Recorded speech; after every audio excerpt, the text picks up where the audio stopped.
ছক্কশে নিরীহ নাগরিকদের খুন। ফেব্রুয়ারি থেকে পেহেলগাঁওয়ে হামলার ছক্কশে 6 জঙ্গি নেতা। বৈঠক করে পাকিস্তানের লাহোরে। পাক অধিকৃত কাশ্মীরের মিরপুরেও বৈঠক। তারপর 22 এপ্রিল পেহেলগাঁওয়ে হামলা। কোন পথে জঙ্গিরা বৈসারণে ঢোকে? সম্ভাব্য দুটি পথে নজর গোয়েন্দাদের।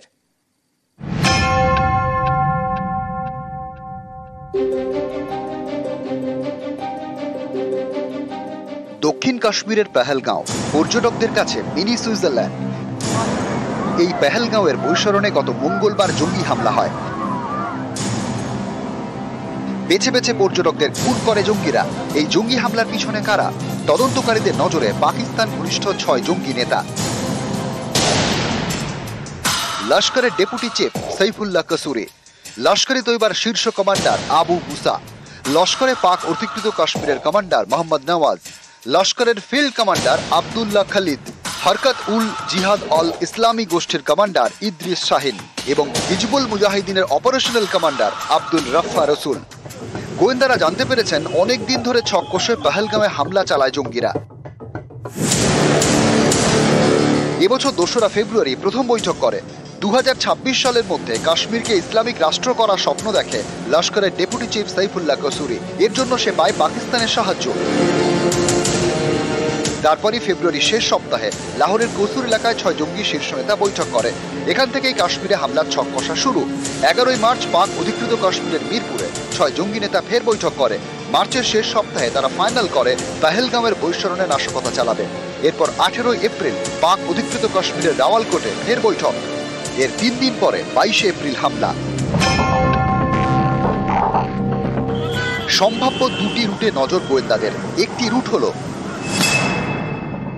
জম্মুর কিশতওয়ার থেকে ডাকসুম হয়ে কাশ্মীরের অনন্তনাগ জেলার লারনো, সেখান থেকে কাশ্মীরের চটপাল হয়ে আইস মুকাম, সেখান থেকে পেহেলগাঁও।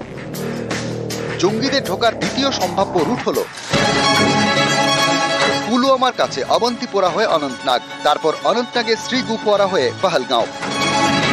পেহেলগাঁও হামলায় সন্দেহভাজন লস্কর জঙ্গি আদিল ঠোকর শুক্রবার তার বাড়ি গুঁড়িয়ে দেওয়া হয়। এই আদিলের বাড়ি শ্রীগুফওয়ারার গুনি গ্রামে। ফলে এইসব রুট তার চেনা। আদিলের বাড়ি থেকে বৈশরণের ঘটনাস্থলে দূরত্ব জঙ্গল পথে মাত্র 15 মিনিট। নিউজ 18 বাংলা। বিদেশের মাটিতে ভারত পাক মুখোমুখি। পাক নাগরিকদের সামনে হনুমান চালিসা পাঠ ভারতীয়দের। লন্ডনের রাস্তায় মুখোমুখি ভারত পাক নাগরিকরা। জঙ্গি হামলার প্রতিবাদে ভারতীয়দের স্লোগান, ভারতীয়দের পাশে অন্য দেশের নাগরিকরা। চুপ করে দাঁড়িয়ে দেখলেন পাক নাগরিকরা।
পেহেলগাঁওয়ে ঘটনা সব ভারতীয় রক্ত ফুটছে। দোষীদের কঠোর শাস্তি হবে। মন কি বাতে হুঙ্কার প্রধানমন্ত্রী নরেন্দ্র মোদীর। সুর চড়িয়েছেন অভিষেক বন্দ্যোপাধ্যায়।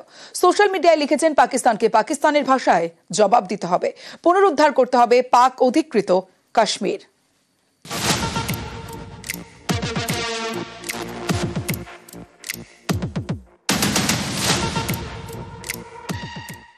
पहलगाम में हुई आतंकी वारदात ने देश के हर नागरिक को दुख पहुंचाया है।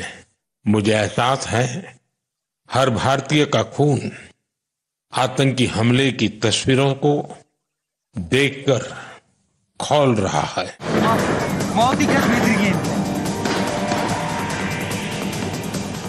রক্তাক্ত উপত্যকা, জঙ্গিদের গুলিতে 26 জন নিরীহ নাগরিকের মৃত্যু। पूरी खाली थी, मेरा पति साइड में था, एक इंसान आया, उसने उसको गोली मार दी। यहाँ पे उसने बोला कि ये शायद मुस्लिम नहीं है, उसने उसको गोली मार दी। গত মঙ্গলবার কাশ্মীরের পেহেলগাঁওয়ে হামলা চালায় জঙ্গিরা। বৈতরণ উপত্যকায় বেছে বেছে পর্যটকদের গুলি করে। এ নিয়ে আগেই সুর চড়ান প্রধানমন্ত্রী। मैं बहुत स्पष्ट शब्दों में कहना चाहता हूं, जिन्होंने ये हमला किया है उन आतंकियों को और इस हमले की साजिश रचने वालों को उनकी कल्पना से भी बड़ी सजा मिलेगी, सजा मिलकर के रहेगी। अब आतंकियों की बची खुची जमीन को भी मिट्टी में मिलाने का समय आ गया है। 140 करोड़ भारतीयों की इच्छा शक्ति अब आतंकी आकाओं की कमर तोड़ कर रहेगी। রবিবার মন কি বাতে ফের প্রধানমন্ত্রীর গলায় কড়া জবাবের হুঙ্কার। हर भारतीय का खून आतंकी हमले की तस्वीरों को देखकर खौल रहा है। आतंकवाद के खिलाफ इस युद्ध में देश की एकता, 140 करोड़ भारतीयों की एकजुटता हमारी सबसे बड़ी ताकत है। मैं पीड़ित परिवारों को फिर भरोसा देता हूं, न्याय मिलकर रहेगा। इस हमले के दोषियों और साजिश रचने वालों को कठोरतम जवाब दिया जाएगा। সুর চড়িয়েছেন তৃণমূল সাংসদ অভিষেক বন্দ্যোপাধ্যায়। রবিবার সোশ্যাল মিডিয়ায় তিনি লেখেন, এখন পাকিস্তানের বিরুদ্ধে সার্জিক্যাল স্ট্রাইক বা সাংকেতিক হুমকি দিয়ে কিছু হবে না। পাকিস্তান যে ভাষা বোঝে সেই ভাষাতেই পাকিস্তানকে জবাব দিতে হবে। পাক অধিকৃত কাশ্মীর পুনরুদ্ধারের সময় এসে গিয়েছে।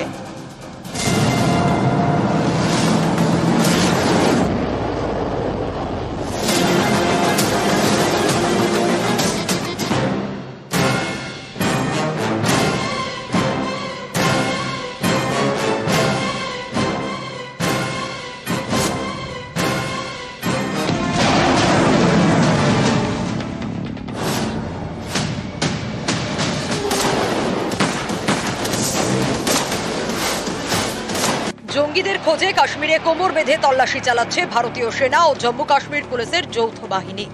তারা অল আউট অ্যাকশনে জঙ্গিদের ঘরে ঢুকে চলছে অপারেশন। বিস্ফোরণে উড়ে গিয়েছে একের পর এক জঙ্গির বাড়ি। সোপিয়ান, অনন্তনাগ, কুপওয়ারা, পুলওয়ামার মতো জায়গায় বাড়ি বাড়ি গিয়ে তল্লাশি চালানো হচ্ছে। জঙ্গিদের মদত বা সমর্থনের অভিযোগে আটক করা হয়েছে 100-র বেশি। পেহেলগাঁওয়ে জঙ্গি হানার তদন্ত শুরু করেছে এনআইএ। বৈতরণের বিভিন্ন জায়গা থেকে নমুনা সংগ্রহ করছেন এনআইএর আধিকারিকরা। পেহেলগাঁওয়ের জঙ্গি হানার জবাব দিতে অ্যাকশনে ইন্ডিয়া। এরই মাঝে সীমান্তে ভারত পাক গুলির লড়াই। শনিবার রাতে পাকিস্তানি সেনার উস্কানিতে সীমান্তে উত্তেজনা ছড়ায়। কাশ্মীরের রামপুর এবং তুতমারি সেক্টরে নিয়ন্ত্রণ রেখার ওপার থেকে গুলি চালায় পাক সেনা। তাদের উপযুক্ত জবাব দেয় ভারতীয় সেনা। নিউজ 18 বাংলা। বেজে গিয়েছে যুদ্ধের ডঙ্কা, সাগরে গর্জন ভারতীয় নৌসেনার। তাদের বার্তা, যে কোনো মুহূর্তে তারা যুদ্ধের জন্য তৈরি।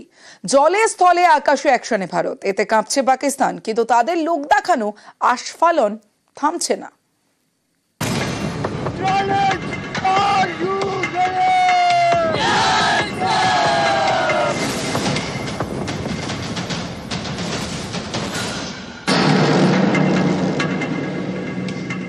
जिन्होंने ये हमला किया है उन आतंकियों को और इस हमले की साजिश रचने वालों को उनकी कल्पना से भी बड़ी सजा मिलेगी, सजा मिलकर के रहेगी। अब आतंकियों की बची खुची जमीन को भी मिट्टी में मिलाने का समय आ गया है। বদলা চাইছে দেশ, বেজে গিয়েছে যুদ্ধের ডঙ্কা, তৈরি হচ্ছে বাহিনী, চলছে মহড়া। জলে স্থলে আকাশে অ্যাকশনে ভারত। রবিবার আরব সাগরে পরপর মিসাইলের গর্জন। সাবমেরিন ধ্বংস করতে এদিন দূরপাল্লার মিসাইল টেস্ট করে ভারতীয় নৌসেনা। নৌসেনার হুঙ্কার, any time, anywhere, any how. বার্তা একটাই, শত্রুকে নিকেশ করতে তারা প্রস্তুত।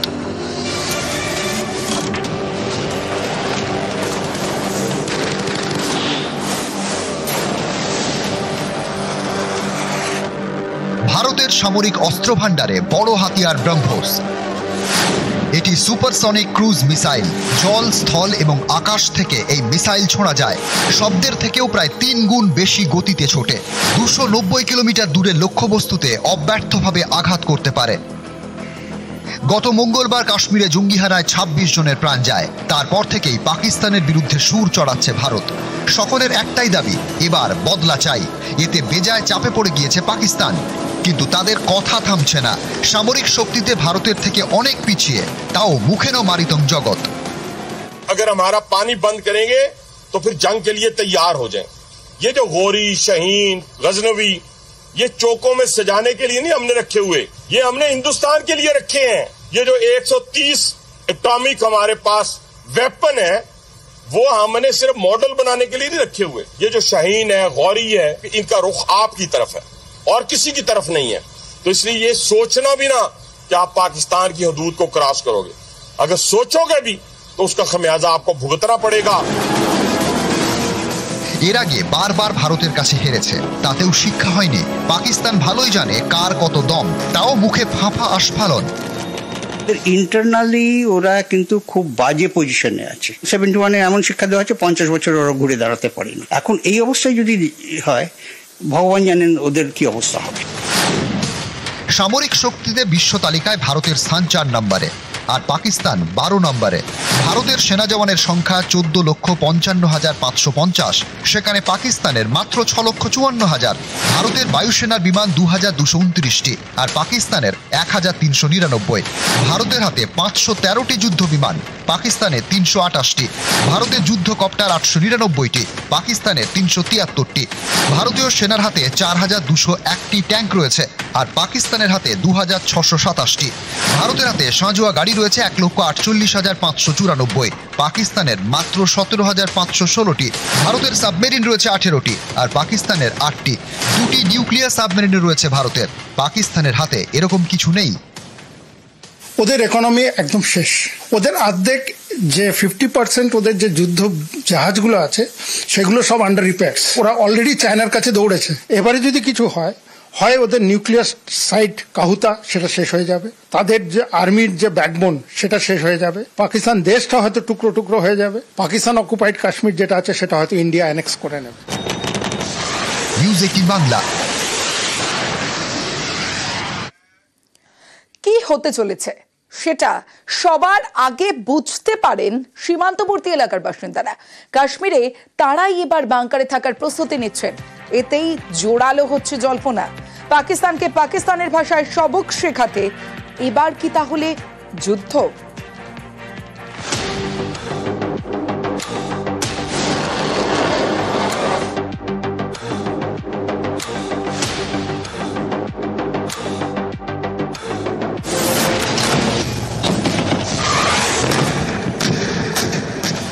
ভারতের অ্যাকশন হয় পাকিস্তান। জল, স্থল, আকাশ সর্বত্রই বাহিনীর তৎপরতা। কি হতে চলেছে সেটা সবার আগে বুঝতে পারেন সীমান্তবর্তী এলাকার বাসিন্দারা। তারাই এবার বাংকারে থাকার প্রস্তুতি নিচ্ছেন। তাহলে কি এবার নাশকতার বদলা নিতে যুদ্ধ?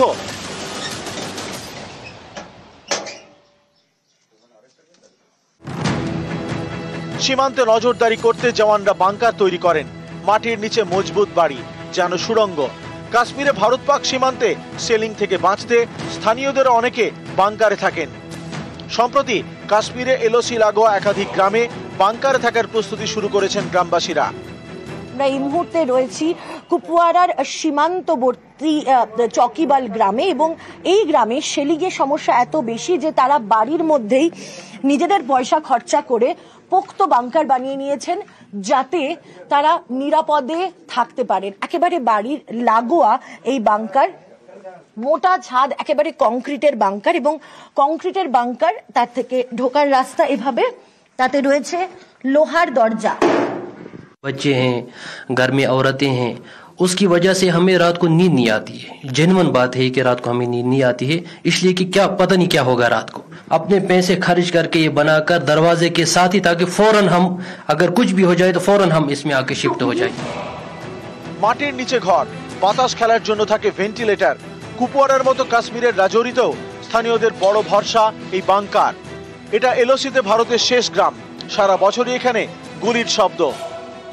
ये जिस एरिया में हम खड़े हैं ये पूरा का पूरा एरिया फायरिंग की जद में है, और काफ़ी सारे हमारे ऐसे घर हैं जहाँ पे कैजुअलिटीज़ भी हुई, हमारे कहीं अपने बिछड़े हमसे, तो ये चीज़ें जो हैं हम हमेशा देखते आ रहे हैं। একই ছবি কাশ্মীরের পুঞ্চেও ভারত পাক সীমান্ত লাগোয়া গ্রামে অনেকেই থাকছেন বাংকারে। ये जो बंकर है ये जमीन के 10 फुट अंदर है, नीचे है, बहुत मजबूत बैंकर है। ये पाकिस्तान का जब भी फायर आता है इस एरिया में तो हम इस बैंकर में आ जाते हैं, हम बिल्कुल सेफ रहते हैं। পুঞ্চ মানেই সারাক্ষণ সেনাবাহিনীর ভারী বুটের শব্দ, এলওসির ওপার থেকে সেলিং, গুলির লড়াই। সাধারণের সঙ্গে সেনা জওয়ানদেরও অনেক সময় থাকতে হয় বাংকারে। পাহেলগাঁওয়ের জঙ্গিহানার পর পুঞ্চে বাহিনীর তৎপরতা বেড়েছে, জওয়ানদের জন্য বাংকার রেডি করে রাখছেন গ্রামবাসীরা। গত মঙ্গলবার পেহেলগাঁওয়ের বৈস্মরণে তাণ্ডব চালায় জঙ্গিরা, বেছে বেছে পর্যটকদের গুলি করে খুন করা হয়। এই ঘটনার রেশ কাটতে না কাটতেই ফের কাশ্মীরে খুন। শনিবার সন্ধ্যেই কুপওয়ারায় গুলি করে খুন করা হয় গুলাম রসুল নামের বছর 45-এর এক যুবককে। এলাকায় সমাজকর্মী বলে পরিচিত গুলাম। क्या गो मुझे रात में सामने कहाँ बजे गई थी? बातों से इम्तिमोद क्या आँख फुल, मेरे उससे क्या बात फुल। ये कह रही है कि इनके जो ये बेटा सोया था तो 2 आदमी अंदर आ गए, अंदर धक्के मारकर अंदर गए, कहा कि हम तलाशी लेनी है। उर्दू में बात, हिंदी में बात की, उनको गालियां मारी, फिर उसको पकड़ के बाहर लाया, फिर गोली मार दी। গোয়েন্দাদের দাবি নিহত গুলামের দাদা গোলাম মহদিন লস্করের সক্রিয় জঙ্গি। 1992 সালে পাকিস্তানে গিয়ে জঙ্গি প্রশিক্ষণ নেয়। 2005 সাল থেকে ঘরছাড়া গোলাম মহদিন, এখনো সে লস্করের সক্রিয় জঙ্গি। এই জঙ্গির ভাইকেই শনিবার খুন করে জঙ্গিরা। যেটা প্রাথমিকভাবে জানা যাচ্ছে যে 2 জন জঙ্গি ছিলেন এবং এই বাড়ির সামনে এই জায়গাতেই তাকে গুলি করা হয়। খুব স্বাভাবিকভাবে এই ঘটনার জেরে অত্যন্ত চাঞ্চল্য ছড়িয়েছে গোটা এলাকায়, তার কারণ পেহেলগাঁওয়ের ঘটনার এখনো রেশ ছড়িয়ে রয়েছে গোটা ভ্যালি জুড়ে, এবং তারপরে এখানে একজন সাধারণ মানুষকে এভাবে বাড়ি থেকে ডেকে এনে জঙ্গিদের খুন করায় খুব স্বাভাবিকভাবেই আতঙ্কের বাতাবরণ গোটা এলাকা জুড়ে। ক্যামেরা পার্সন অপু পাঠকের সঙ্গে মৈত্রী ভট্টাচার্য, নিউজ 18 বাংলা।